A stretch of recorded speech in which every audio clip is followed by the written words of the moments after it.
أعوذ بالله من الشيطان الرجيم بسم الله الرحمن الرحيم.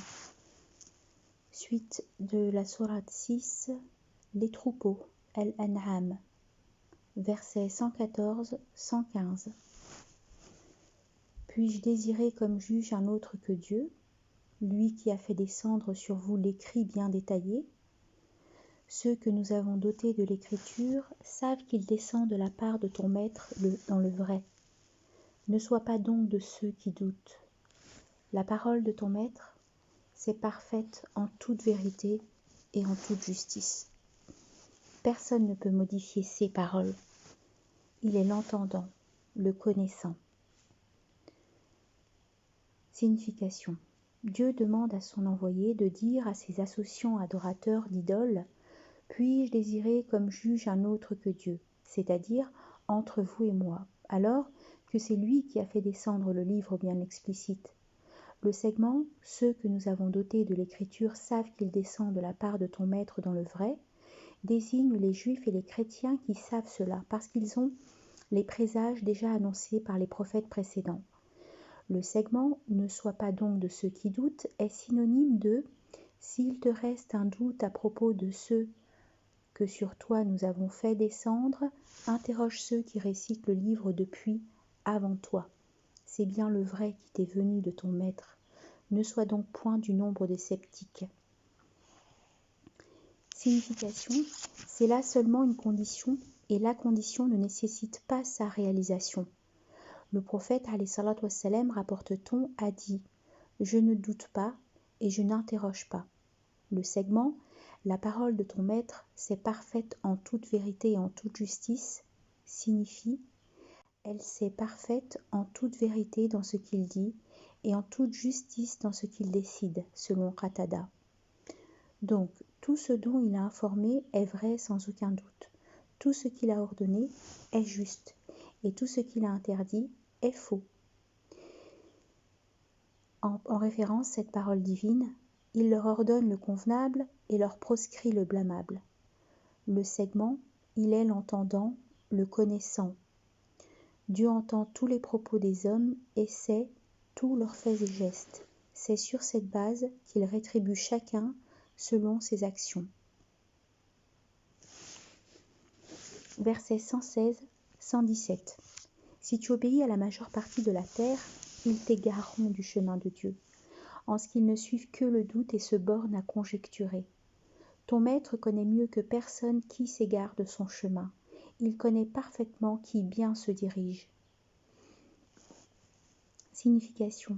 Dieu informe sur la réalité de la majorité des gens. C'est une réalité d'égarés.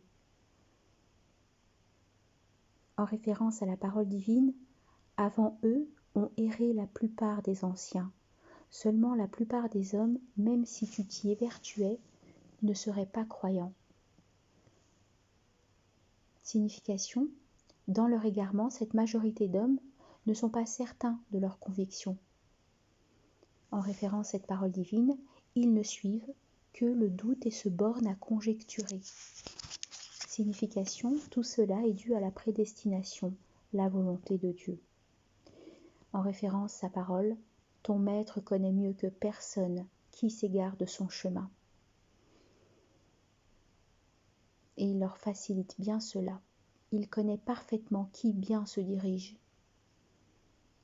Et il leur facilite bien cela. Versets 118-119. Ainsi donc, mangez des viandes sur lesquelles a été prononcé le nom de Dieu, si vous croyez à ces signes. Et pourquoi vous abstenir de manger des viandes sur lesquelles aura été prononcé le nom de Dieu, puisqu'à votre intention, il a détaillé ce qu'il interdit, sauf en cas de nécessité. Assurément, beaucoup s'égarent du fait de leur passion, sans le moindre savoir. Ton maître connaît mieux que personne les transgresseurs. Signification. C'est là une permission de la part de Dieu pour ses adorateurs.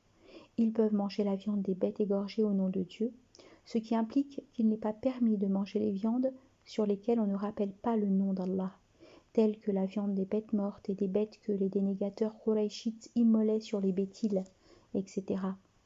Le segment « Et pourquoi vous abstenir de manger des viandes sur lesquelles aura été prononcé le nom de Dieu ?» pousse les musulmans à manger de ces viandes. Le segment, assurément beaucoup s'égarent du fait de leur passion, sans le moindre savoir, montre l'état d'ignorance des associants, compte tenu de leurs opinions gâtées, en l'occurrence celle de consommer de la viande des bêtes mortes ou immolées sur les bétiles, etc. Le segment « Ton maître connaît mieux que personne les transgresseurs » signifie que Dieu connaît mieux que personne leurs transgressions et leurs mensonges. Verset 120. N'évitez pas seulement l'apparent du péché, mais ce qu'il a d'interne. Ceux qui s'acquièrent le péché sont rétribués selon ce qu'ils auront perpétré. Signification. L'apparent du péché et ce qu'il a d'interne signifie la désobéissance commise secrètement ou publiquement, selon Mujahid. C'est le péché perpétré clandestinement ou publiquement, avec le peu ou le prou, selon Qatada. Le péché apparent, c'est la fornication avec les femmes de plaisir, celles qui mettent des drapeaux sur leur maison. Le péché clandestin, c'est la fornication avec l'amante, les camarades et les amis, selon As-Suddi. Mais l'avis le plus juste est que cette parole divine est de portée générale. En référence à cette parole divine, dit « Mon maître interdit plutôt les turpitudes, ce qui est en elle, ou patent, ou clandestin. » Signification. C'est pourquoi Dieu dit qu'il punira quiconque commet le péché apparent ou caché. An-Nuwas ben Sam'an, rapporte-t-on, a interrogé le prophète alayhi salatu wassalam sur la définition du péché. Alors celui-ci a dit « Le péché, c'est ce qui se raconte dans ta poitrine et que tu répugnes que les gens en soient informés. »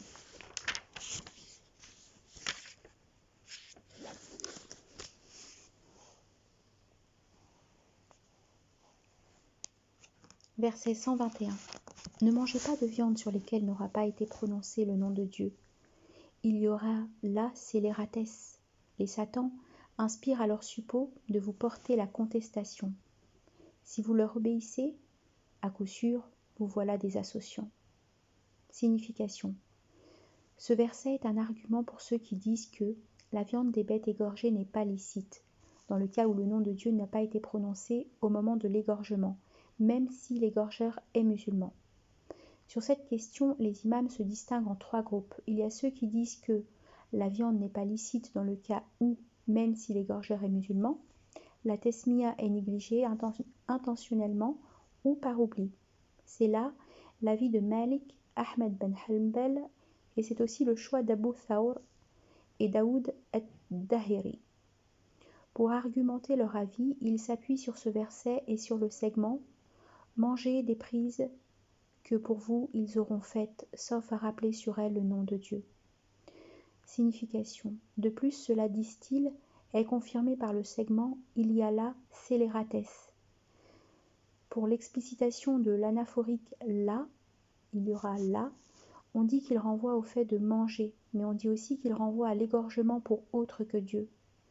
Et par des hadiths, entre autres, les suivants. Le premier, si le sang coule et que le nom de Dieu est prononcé, alors mangez cette viande. Deuxième hadith, ô envoyé de Dieu, des gens nous apportent de la viande, mais nous ne savons pas si le nom de Dieu avait été prononcé ou non. Prononcez le nom de Dieu sur cette viande et mangez-en. Ce hadith a été compris dans le sens que la tasmiya, dans ce cas, est une précaution à prendre par les nouveaux convertis de la première époque de l'islam. En outre, il y a ceux qui disent que la tasmiya n'est pas une condition concomitante, elle est seulement recommandable. Il n'y a pas donc de mal si elle est négligée par oubli ou intentionnellement. Selon Ash-Shafi'i et ses compagnons. Ash-Shafi'i dit, le segment « Ne mangez pas de viande sur lesquelles n'aura pas été prononcé le nom de Dieu » concerne ce qui est égorgé pour autre que Dieu. D'après la référence divine suivante, c'est souillure ou encore l'infamie dont il fait oblation à un autre que Dieu. Ratta dit, ce segment interdit les offrandes que les Quraysh immolaient pour leurs idoles, ainsi que les offrandes des Masdéens. Ibn Abbas dit, ce segment concerne la chair morte. L'argument avancé par cet avis est ce que Abu Daoud a rapporté du prophète alayhi salatu wassalam. Ce que le musulman égorge est licite, qu'il prononce le nom de Dieu ou non, car s'il prononce, il ne prononce que le nom de Dieu. Al-Bayhaqi s'appuie aussi sur le même hadith cité auparavant. Ô envoyé de Dieu, des gens nouvellement libérés du paganisme nous apportent de la viande, mais nous ne savons pas si le nom de Dieu avait été prononcé ou non. Prononcez-le et mangez-en. Et il l'explique ainsi.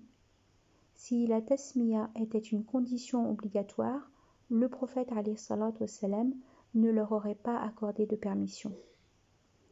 Un autre avis dit, le fait de négliger par oubli la tasmiya sur la bête ne présente pas de mal, mais le fait de la négliger intentionnellement ne rend pas licite la bête égorgée, d'après Malik, Ahmed, ainsi qu'Abu Hanifa et Ishaq ben Rawahiyh.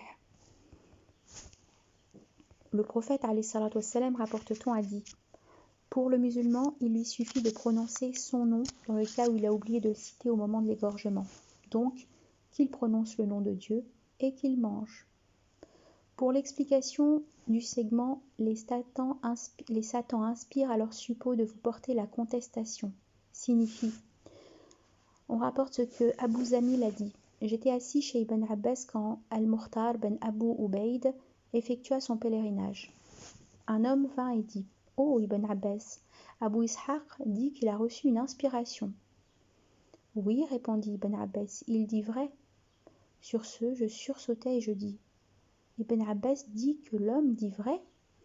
Alors Ibn Abbas dit, « Il y a deux inspirations, celle de Dieu et celle du Satan. La première est celle de Dieu à Mohammed, alayhi salatu wassalam. L'autre est celle du Satan à ses suppôts. » Puis il récita, « Les Satans inspirent à leurs suppôts. » Saïd ben Jubayr dit, les Juifs firent dispute au prophète, alayhi salatu wassalam. Nous mangeons de ce que nous tuons et nous ne mangeons pas de ce que Dieu tue. Sur ce, Dieu fit descendre, ne mangez pas de viande sur lesquelles n'aura pas été prononcé le nom de Dieu. Il y aura là scélératesse.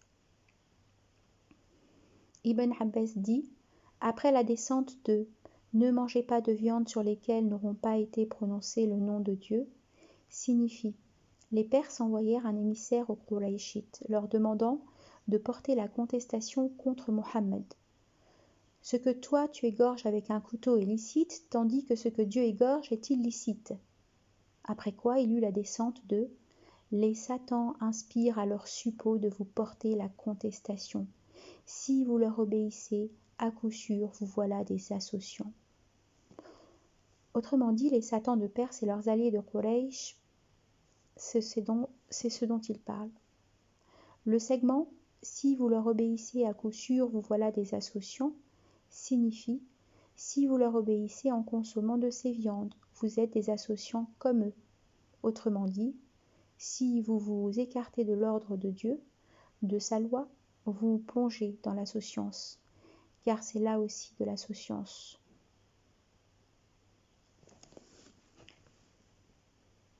Verset 122. Mais enfin, celui qui était mort et que nous avons fait revivre, et à qui nous avons conféré une lumière pour aller parmi les hommes, est-il comparable à celui qui se meut dans les ténèbres sans pouvoir en sortir? Ainsi il a été embelli pour les dénégateurs ce qu'ils font. Signification. C'est là un exemple que Dieu donne aux croyants. Ce dernier est mort, autrement dit désemparé, perdu dans l'égarement. Puis Dieu le sauva en faisant revivre son cœur par la foi. La lumière est le Coran, l'islam. Les ténèbres sont les ignorances, les passions et autres égarements. Cette parole divine rappelle d'autres. Dieu est le protecteur des croyants. Il les fait sortir des ténèbres à la lumière, tandis que les dénégateurs ont pour protecteur le Tarout qui les refoule de la lumière aux ténèbres. Ce sont les compagnons du feu, ils y seront éternels. Qui va la face penchée se guiderait-il mieux que celui qui va bien droit sur une voie de rectitude? La semblance de deux compagnies est celle de l'aveugle et sourd, par rapport à qui voit clair et bien entend. L'un et l'autre sont-ils égaux en semblance? N'allez-vous pas méditer? Point ne s'équivalent l'aveugle et le clairvoyant, ni les ténèbres et la lumière, ni l'ombrage et la canicule. Ne s'équivalent les vivants et les morts. Dieu ne fait entendre que celui qu'il veut. Tu n'es pas à même de faire entendre les hôtes des tombes. Tu n'es là que pour donner l'alarme. Le prophète alayhi salatu wassalam, rapporte-t-on, a dit: Dieu créa sa création dans une ténèbre, puis il a diffusé sur eux de sa lumière. Donc, bien se guide celui qui est atteint par cette lumière, et s'égare celui qui est non atteint par elle. Versets 123-124. Ainsi, dans toute cité, avons-nous placé ces criminels des chefs pour y exercer leur intrigue. Leur intrigue n'accable pourtant qu'eux-mêmes, mais ils ne s'en rendent pas compte. Quand leur advient un signe, ils disent « Nous n'y croyons pas avant d'être gratifiés de ce dont le furent les envoyés de Dieu. » Dieu sait mieux que quiconque où loger son message. Les criminels seront frappés d'humiliation auprès de Dieu et d'un sévère châtiment à raison de leurs intrigues. Signification. Dieu s'adresse à son envoyé, alayhi salatu wassalam, Muhammad, de même que nous avons donné à ta cité des chefs d'entre les criminels, des dirigeants qui appellent à la dénégation, font barrage sur son chemin en s'opposant à toi. De même, cela s'est passé avec les envoyés d'avant toi. Ils ont été éprouvés par cela, mais en définitive, ils ont triomphé. Le segment. Ainsi, dans toute cité avons-nous placé ces criminels des chefs pour y exercer leur intrigue signifie « Nous avons donné domination à leurs malfaiteurs, alors ils y ont désobéi. Et quand ils ont commis cela, nous les avons fait périr par le châtiment, selon Ibn Abbas. » Mujahid et Qatada disent « Les criminels de la cité sont ces notables. » Et c'est en effet cela qui est indiqué dans « Nous n'avons envoyé dans aucune cité personne donner l'alarme, que les délicats de la cité ne disent « Nous daignons ce pourquoi vous êtes envoyés » ou leur aurions-nous donné une écriture antérieure à laquelle ils se cramponneraient? Ils vont jusqu'à dire « Dans quelle direction que nous ayons trouvé nos pères, nous nous guidons bien tant que nous suivons leurs traces. » Les intrigues dont il est question sont leur appel à l'égarement par la joliesse des propos et des faits, comme l'intrigue du peuple de Noé. En référence, ils usèrent d'un stratagème exécrable, ou celle de tous les iniques. En référence à cette parole d'Allah, si tu voyais alors les iniques maintenus debout devant leur maître, se répercuter les uns sur les autres l'accusation, les humiliés de naguère disent aux superbes, n'eût été de vous, nous serions des croyants. Le segment, leurs intrigues n'accablent pourtant qu'eux-mêmes, mais ils ne s'en rendent pas compte. Signifie, les intrigues de ceux-là, ainsi que leurs activités pour l'égarement, ne leur feront récolter que des conséquences fâcheuses. En référence ce verset. Sûrs qu'ils seront chargés de leur pesanteur, et d'autres pesanteurs en plus des leurs, avec en outre une part de la charge de ceux qu'ils auront égarés sans la moindre science. Funeste chargement, n'est-il pas vrai? Le segment « Nous n'y croirons pas avant d'être gratifiés de ce dont le furent les envoyés de Dieu » signifie « Nous ne croirons à ces preuves et à ces démonstrations que si les anges nous apportent le message, comme cela est fait avec les envoyés. » En référence ce segment, ceux qui n'aspirent point à notre rencontre ont encore dit « Si l'on ne fait descendre sur nous les anges ou que nous ne voyons notre maître » Le segment « Dieu sait mieux que quiconque où loger son message » signifie « Dieu connaît mieux que personne ceux qui sont aptes pour la communication de son message ». C'est-à-dire, en référence à cette parole d'Allah, ils disent encore « Que ce Coran est-il descendu sur un grand des deux cités? Serait-ce donc eux qui distribuent la miséricorde de ton maître ?» À cet effet, mentionnons entre autres hadiths ces deux-ci. Le premier, c'est d'Ibn Abbas qui dit « Le prophète alayhi salatu wassalam fut informé de ce que les gens dirent en partie sur lui. Alors, il monta sur le minbar et dit « Qui suis-je ? Ils répondirent, tu es l'envoyé de Dieu. Sur ce, il dit, je suis Muhammad ben Abdallah ben Abd al-Muttalib. Dieu créa ses créés et il me mit parmi les meilleurs de ses créés. Il les répartit en 2 groupes et il me mit dans le meilleur groupe. Il créa les tribus et il me mit dans la meilleure tribu. Il les répartit en maisons et il me mit dans la meilleure maison. Donc, d'entre vous, je suis de la meilleure maison et mon âme est la meilleure. Deuxième hadith. Un homme, rapporte-t-on, vit Ibn Abbas entrer dans la mosquée.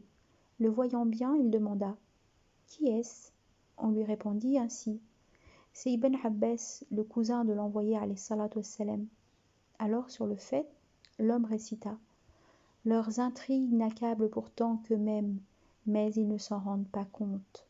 Quand leur advient un signe, ils disent « Nous n'y croyons pas avant d'être gratifiés de ce dont le furent les envoyés de Dieu. » Dieu sait mieux que quiconque où loger son message.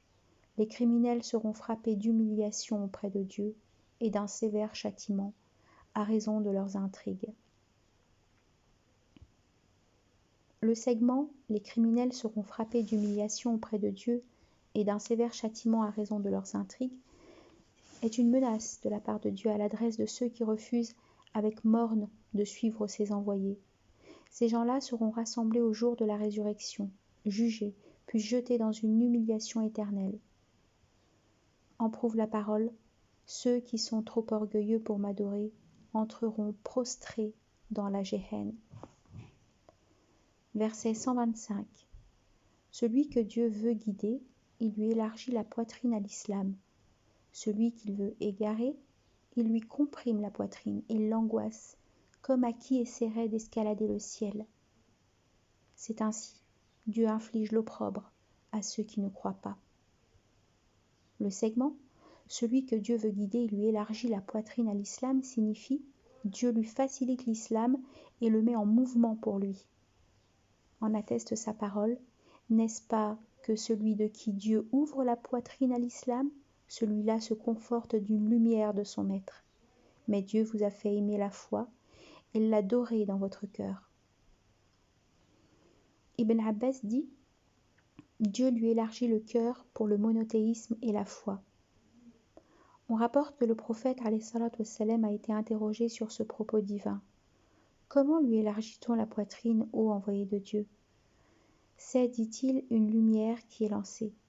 Elle s'épanouit et s'espace. Y a-t-il pour cela quelques signes pour reconnaître cette personne, dirent-ils ? S'orienter vers la demeure éternelle, se désintéresser de la demeure des illusions, se préparer à la mort avant même de mourir. Ibn Mas'ud dit, l'envoyé de Dieu récita ce verset. Celui que Dieu veut guider, il lui élargit la poitrine de l'islam. Sur ce, ils dirent, ô envoyé de Dieu, qu'est-ce que c'est cet élargissement ? C'est, dit-il, une lumière lancée dans le cœur. Ô envoyé de Dieu, dirent-ils, y a-t-il quelques signes pour reconnaître cela ? S'orienter vers la demeure éternelle, dit-il, se désintéresser de la demeure des illusions et se préparer à la mort avant même de mourir. Le segment, celui qu'il veut égarer, il lui comprime la poitrine. Il l'angoisse, comme à qui essaierait d'escalader le ciel. Dieu rétrécit pour celui-là les voies de l'islam, tandis que l'islam est ouvert, vaste. En référence à cette parole, il ne met aucune gêne pour vous. Hatta al-Khurasani dit « Dieu procède ainsi de sorte que le bien ne trouve aucun passage. Celui-là est à la semblance de qui essaie de monter au ciel mais ne peut pas. Cela est identique pour la foi. Selon Ibn Abbas, elle ne peut avoir accès au cœur de la personne sauf si Dieu le décide. Le segment, c'est ainsi, Dieu inflige l'opprobre à ceux qui ne croient pas. Comme pour celui que Dieu veut égarer en lui comprimant la poitrine, Dieu impose des démons à ceux qui refusent de croire en Dieu et son envoyé. Versets 126-127. Mais voici dans sa rectitude la voie du Maître. Nous avons articulé les signes à l'intention d'un peuple attentif au rappel. C'est à ceux que reviendra là la demeure de paix, auprès de leur Maître. Il est leur protecteur à raison de ce qu'il faisait. Signification. Après avoir parlé des égarés et de leur voie, Dieu souligne l'importance, voire le rang si élevé de ce qu'il a révélé comme guidance à son envoyé. Mohammed, cette religion que nous avons instituée pour toi, quand nous t'avons révélé le Coran, c'est la voie de rectitude venant de notre part.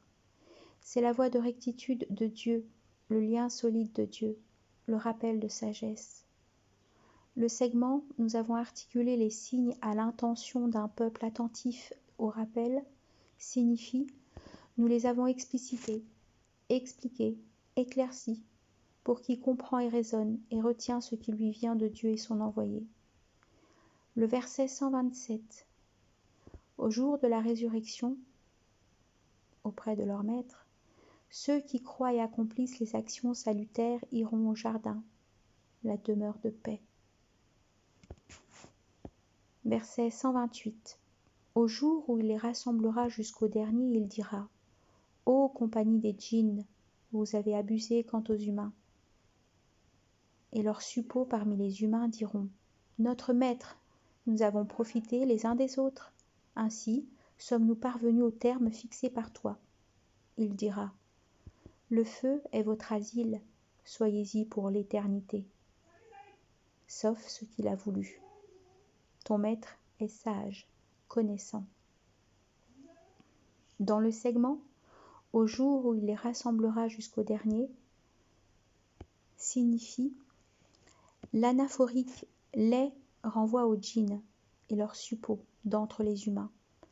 Le segment « Ô compagnie des djinns, vous avez abusé quant aux humains » signifie « Vous avez égaré beaucoup d'humains ».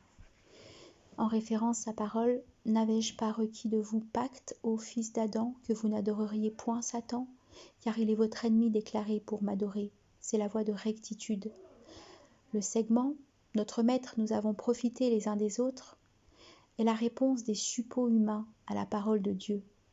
Selon Ibn Jurayj, il dit « Durant la période du paganisme, quand l'homme s'installait sur une terre, il disait « Je me réfugie auprès du grand de cette vallée ».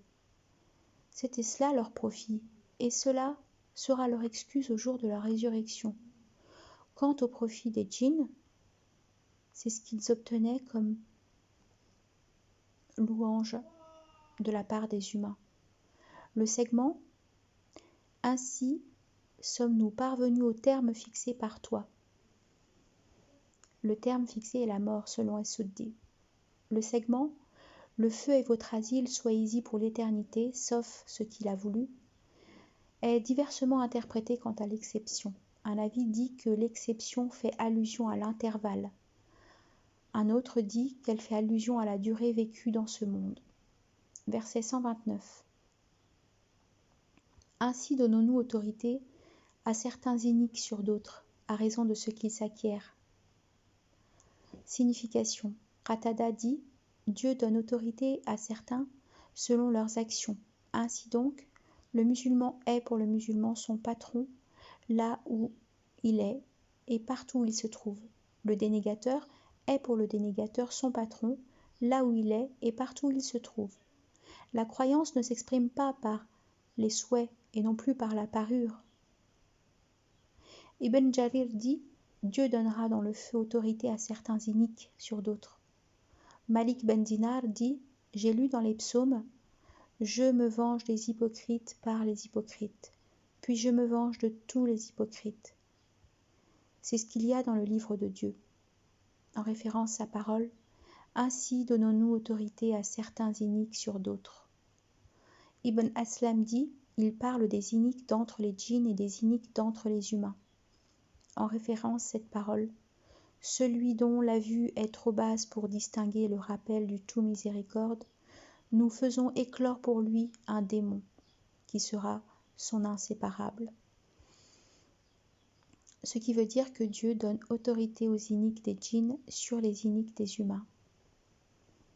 Verset 130. Ô compagnie des djinns et des humains, ne vous est-il pas venu des envoyés pris parmi vous pour vous relater mes signes et vous donner l'alarme quant à la rencontre de ce jour bien vôtre? Ils diront, nous témoignons contre nous-mêmes. En effet, la vie d'ici-bas les a séduits, et ils témoignent contre eux d'avoir été dénégateurs.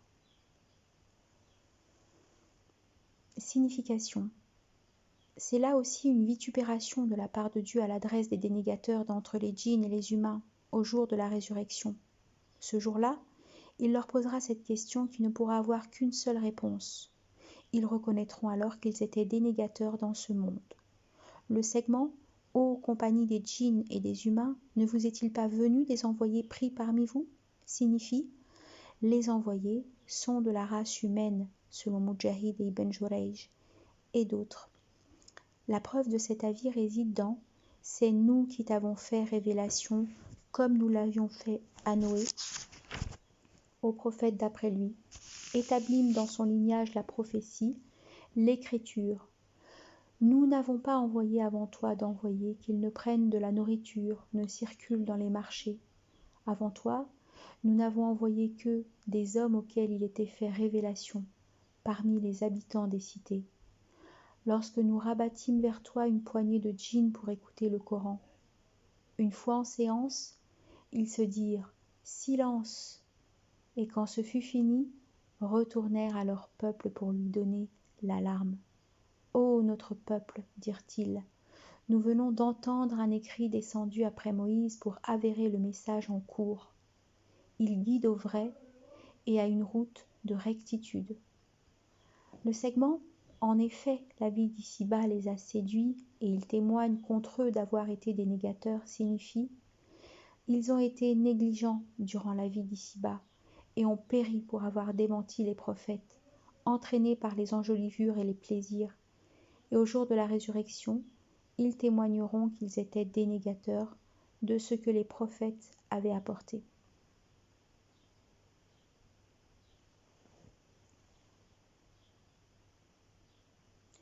Versets 131-132. C'est que ton maître n'est pas un destructeur de cités par iniquité alors que les habitants vivaient dans l'indifférence. Il y a pour tous des degrés proportionnés à leurs actions. Ton maître n'est pas indifférent à ce qu'ils font. Le verset « C'est que ton maître n'est pas un destructeur de cités par iniquité alors que les habitants vivaient dans l'indifférence » signifie « Nous avons mis en demeure les hommes en envoyant les prophètes et en faisant descendre les livres pour que quand une personne sera prise pour son iniquité, elle ne dise pas qu'aucune communication ne lui aura été parvenue. » En référence à cette parole divine, point de communauté où ne soit passé un donneur d'alarme. Aussi bien ne châtions-nous qu'une fois dépêché un envoyé. Chaque fois qu'une troupe y est jetée, ses gardiens lui demandent « Personne n'était donc venu vous donner l'alarme ?» Ils disent « Mais si, il nous est venu un donneur d'alarme, seulement nous l'avons démenti. » Selon Ibn Jarir, par iniquité présuppose deux interprétations. La première pense que cette iniquité est due aux habitants, entre autres leur insouciance. Ainsi Dieu ne précipitait pas sur eux la punition qu'après l'envoi des envoyés. Il ne faisait pas cela subitement, il ne leur donnait pas d'excuse de l'absence d'un donneur d'alarme et annonceur de bonnes nouvelles. L'autre interprétation suppose que Dieu faisait cela sans avertissement et sans envoi d'envoyés, bref, il faisait cela par iniquité. Sachant bien que Dieu n'est pas inique envers ses créés, Ibn Jarir penche pour la première interprétation, laquelle est plus plausible. Le segment « Il y a pour tous des degrés proportionnels à leurs actions » signifie « Chacun a, selon son action, un rang à occuper. Si c'est un bien dans ce monde, ce sera un bien dans la vie dernière. Si c'est un mal, ce sera un mal. Le segment « Ton maître n'est pas indifférent à ce qu'ils font » signifie « Tout cela est dû à leurs actions que Dieu comptabilise auprès de lui pour qu'il les rétribue en retour au jour du rassemblement. » Versets 133, 134 et 135. Ton maître, le suffisant à soi-même, le détenteur de la miséricorde, s'il veut, il peut vous anéantir et vous substituer après vous ce qu'il voudra, de même qu'il vous a fait croître de la descendance d'un autre peuple. Ce qui vous est promis va venir certainement. Vous ne rendrez pas la promesse impotente. Dis, ô mon peuple, agissez à votre niveau, moi j'agis. Un jour vous saurez à qui revient la suite de la demeure. Non, les iniques ne seront pas les triomphants. Le segment « Ton maître, le suffisant à soi-même, le détenteur de la miséricorde » signifie « Dieu n'a besoin d'aucun de ses créés, tandis qu'eux, ils ont besoin de lui dans toutes les situations. » Et de ce fait, il est miséricordieux envers eux, en prouve la parole suivante « Dieu est aux humains tendre, miséricordieux. » Le segment « S'il veut, il peut vous anéantir et vous substituer après vous ce qu'il voudra » signifie « Si vous vous opposez à son ordre, il vous fera disparaître, s'il veut, et vous remplacera par un autre peuple qui se conformera à ses obéissances, ses prescriptions. » Le segment « De même qu'il vous a fait croître de la descendance d'un autre peuple » signifie « Dieu en est capable, sa capacité est sans limite. » Il lui a été facile d'anéantir les premiers peuples et les remplacer par ceux qui les ont suivis. Donc, il est capable d'abolir ces peuples et de les remplacer par d'autres. En prouve sa parole. S'il voulait, ô humains, il vous ferait disparaître et vous remplacerait par d'autres. Dieu en a le pouvoir. S'il voulait, il vous ferait disparaître et opérerait une nouvelle création. Pour Dieu, cela ne serait pas bien ardu.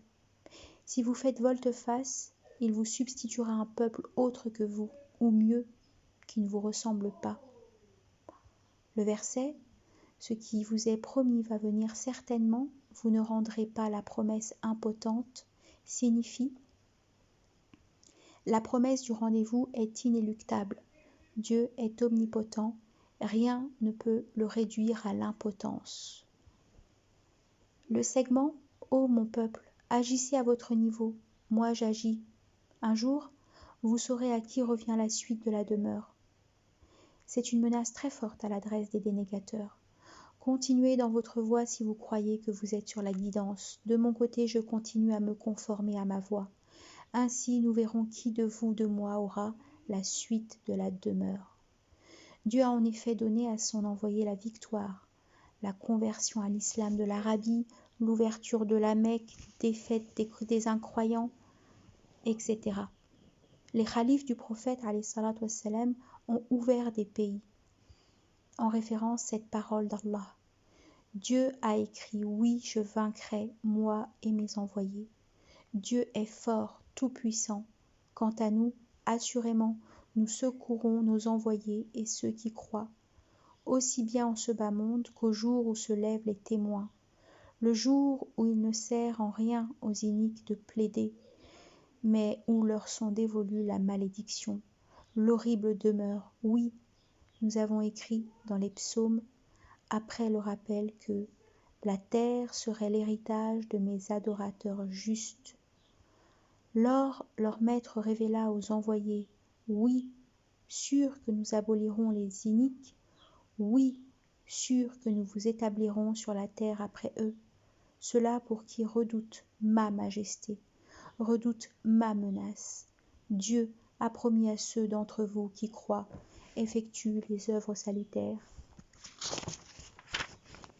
qu'il ferait d'eux ses lieutenants sur la terre, comme il a fait de leurs devanciers. Verset 136. Ils attribuent à Dieu sur le croix qu'il imprime au labour et au troupeau une part. Cela est pour Dieu, disent-ils, pure présomption, et ceci pour nos associés. Or, ce qui est aux associés ne parvient pas à Dieu. tandis que ce qui est à Dieu parvient à leur associer. Règlement inepte. Signification.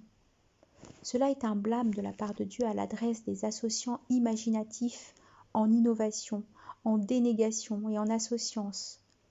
Ils ont donné des associés à Dieu alors qu'il est le transcendant, le créateur de tout. Ibn Abbas dit « Les ennemis de Dieu consacraient une part des fruits et des récoltes pour Dieu et une autre pour l'idole. » Ce qu'il y avait de part pour les idoles comme récolte, fruits ou autre chose, ils le gardaient et le comptabilisaient. Si quelque chose en tombait dans la part impartie pour Dieu, ils le remettaient pour l'idole. Mais si de la part consacrée à Dieu, quelque chose tombait dans la part de l'idole, ils disaient celle-ci est pauvre, et ainsi ils ne le rendaient pas à la part de Dieu. Et de leur troupeau, ils rendaient également illicite la bahira, la saïba, la wasila et le hami, en les consacrant aux idoles. Ils disaient qu'ils les rendaient illicites en les offrant à Dieu. C'est pourquoi Dieu dit « Ils attribuent à Dieu sur le croix qu'ils impriment au labour et au troupeau une part. » Ibn Islam dit « Ils ne mangeaient jamais de ce qu'ils égorgeaient et consacraient à Dieu, que dans le cas où il prononçait avec son nom les autres noms des idoles. Mais il ne citait pas le nom de Dieu avec le nom des idoles, quand les viandes leur étaient consacrées. » Puis il récita le verset.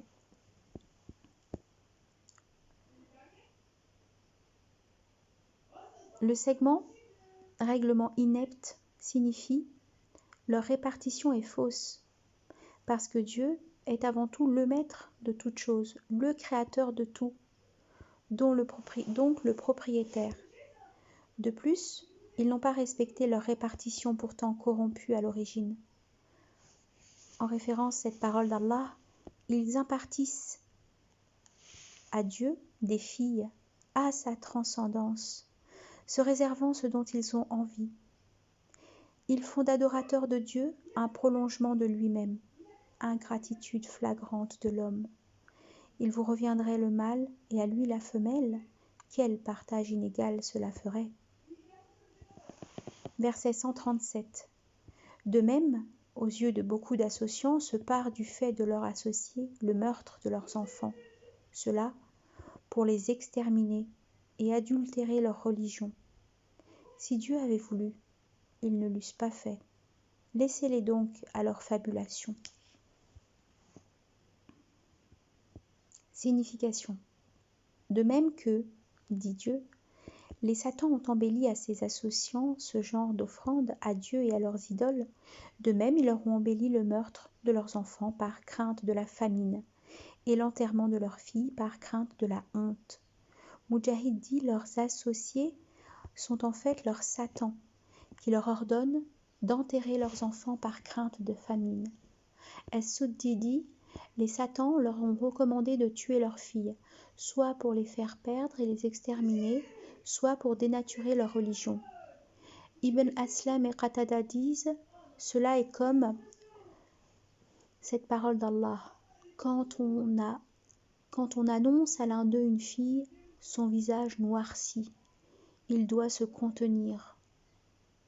L'enterrée vivante interrogée, pour quelle faute on l'aura tuée? Le verset « Si Dieu avait voulu, ils ne l'eussent pas fait » signifie « Tout cela dépend de la volonté de Dieu, de sa sagesse. Personne ne peut lui demander des comptes, mais eux, ils seront interrogés. Donc, évite-les car Dieu tranche entre eux et toi. »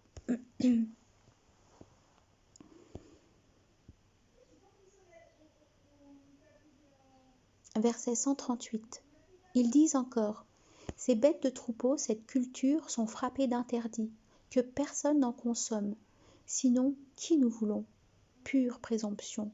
D'autres bêtes, c'est le dos qui se trouve interdit, tandis que, sur d'autres, ils ne prononceront pas le nom de Dieu. Et tout cela, pure fabulation sur lui.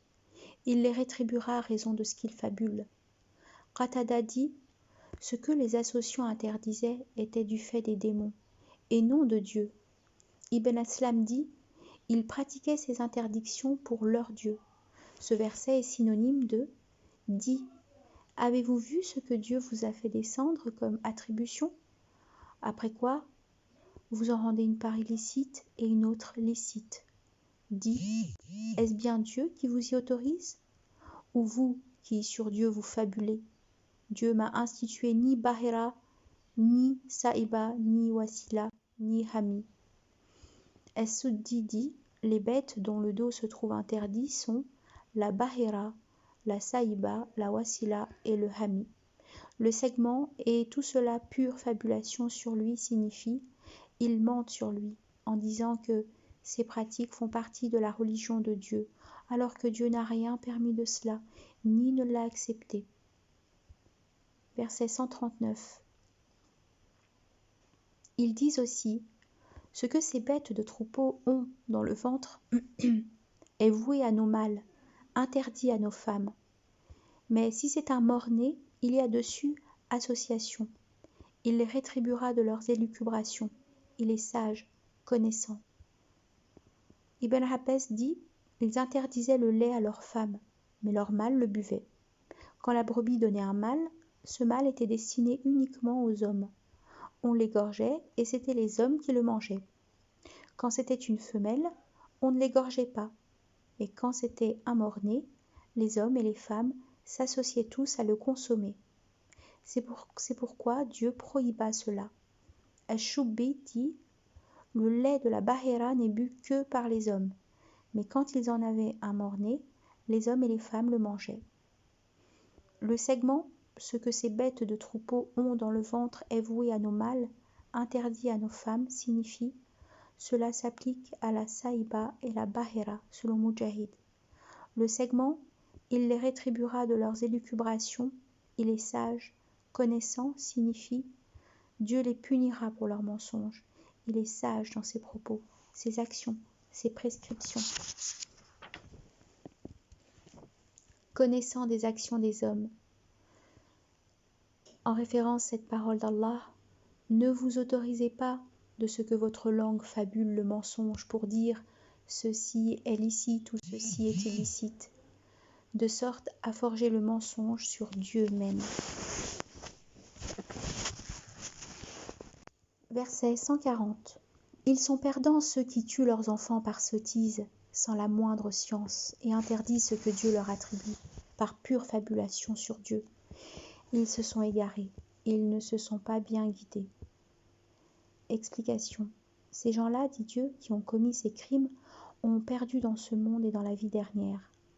Dans ce monde, ils ont perdu leurs enfants, quand ils les ont tués, les ont empêchés de profiter de leurs biens, par des innovations absurdes. Dans la vie dernière, ils seront destinés au plus bas rang de la géhenne, pour avoir menti sur Dieu. Dit, ceux qui fabulent sur Dieu le mensonge ne seront pas des triomphants. Jouissance sur la terre, après quoi vers nous il est fait de retour. Alors nous leur faisons goûter le châtiment horrible, par cela même qu'ils y auront daigné. Ibn Abbas dit, si tu aimes connaître l'ignorance des Arabes, lis ce qu'il y a après les 130 versets de la sourate des troupeaux.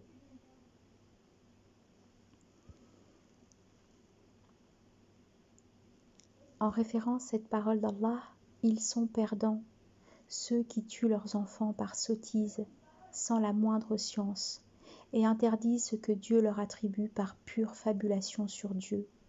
Ils se sont égarés, ils ne se sont pas bien guidés.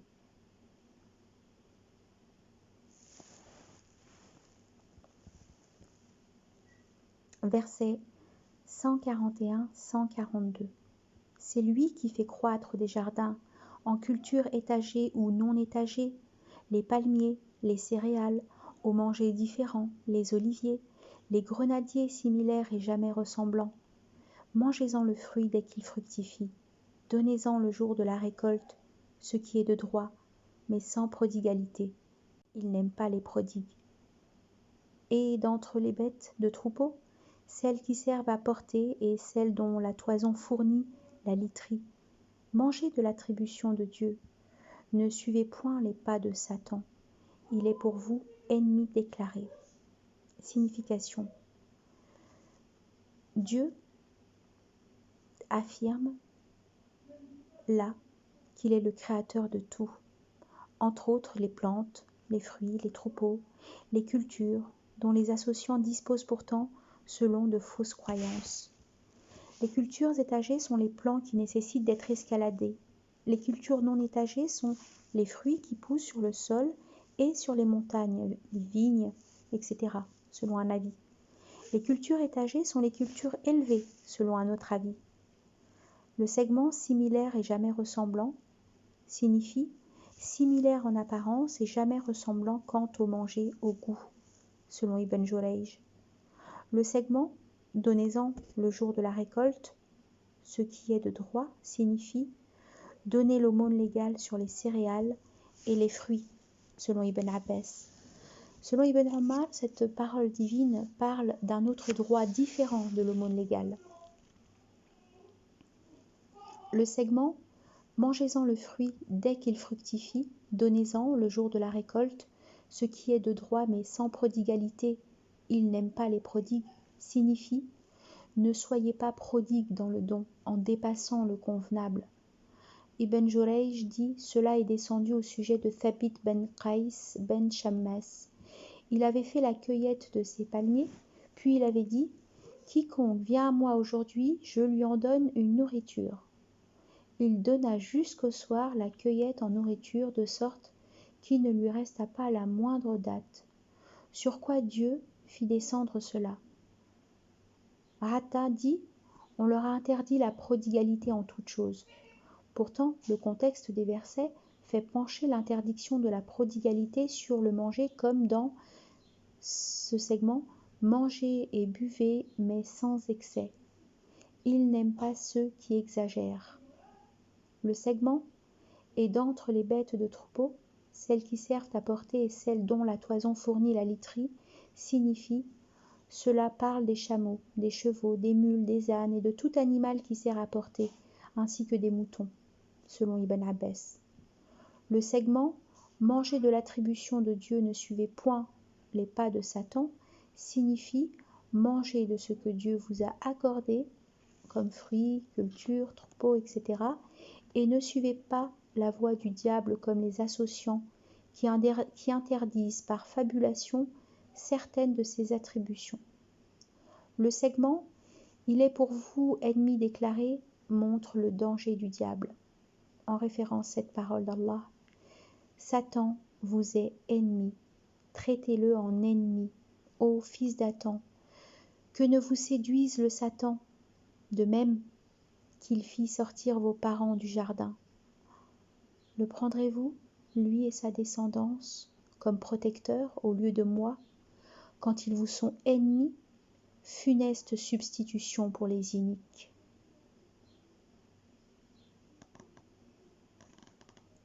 Versets 143-144. 8 demi-couples, en ovin 2, en caprin 2, dit a-t-il interdit les deux mâles ou les deux femelles ou tout contenu de la matrice des deux femelles?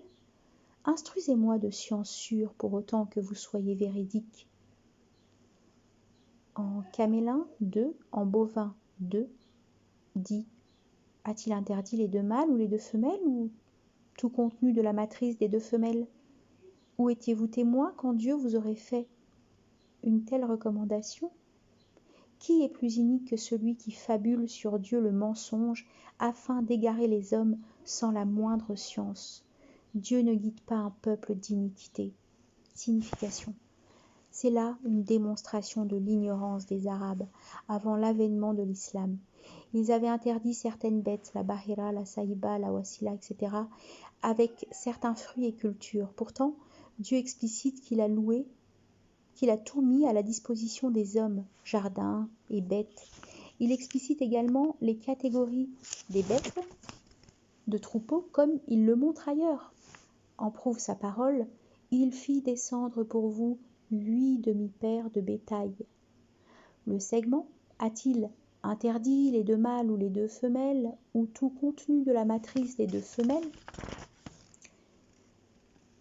C'est une réplique au propos des associants. Sa parole ce que ces bêtes de troupeau ont dans le ventre est voué à nos mâles, interdit à nos femmes. Le segment « Instruisez-moi de science sûre pour autant que vous soyez véridique » signifie « Informez-moi avec certitude ».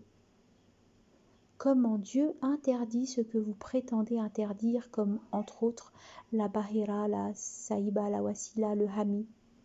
Ibn Abbas dit « Dieu n'a rien interdit de cela ».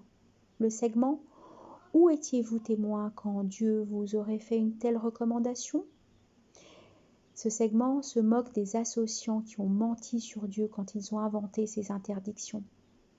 Le segment « Dieu ne guide pas un peuple d'iniquité » a eu pour première vérification Amr ibn Lahi, le premier qui effectua des transformations dans la religion des prophètes, en inventant la saïba, la wasila, le hami.